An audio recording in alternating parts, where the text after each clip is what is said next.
pour l'entretien quotidien du véhicule et la vérification des niveaux. Le stick de niveau d'huile se trouve en partie supérieure du moteur. Et donc, la jauge comporte un niveau mini, un niveau maxi d'huile.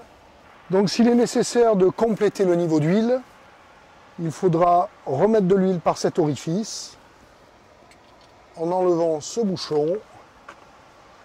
Donc là, vous avez le bocal de fluide hydraulique de l'assistance de direction. Donc là, vous avez le bouchon de remplissage et la jauge, toujours se trouver entre les deux repères.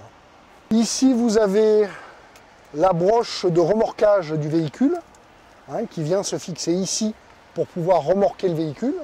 Quand les capots sont ouverts, il n'est pas possible de démarrer le moteur depuis le poste de conduite.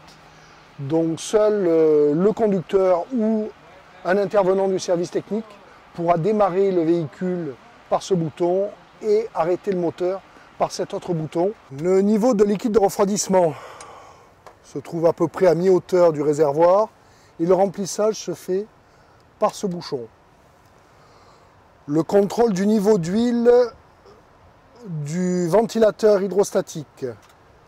Donc le niveau se situe à ce niveau-là et le remplissage s'effectue par le bouchon au-dessus du bocal. Donc dans les contrôles quotidiens, bien veiller à vérifier sur tout l'environnement moteur les fuites de fluide, de gaz d'échappement.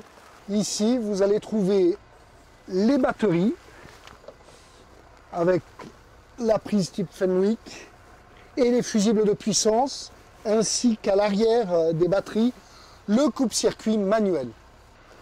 Dans cette trappe, vous trouverez l'orifice de remplissage de carburant. Dans cette trappe, vous trouverez l'orifice de remplissage de l'AdBlue. Donc il suffit de dévisser le bouchon.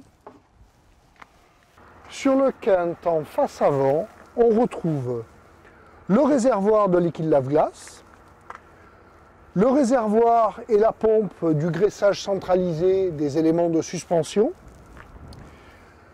le sticker qui récapitule l'ensemble des lubrifiants et fluides pour la maintenance et l'entretien du véhicule, et ici, la main d'accouplement pour le remorquage du véhicule.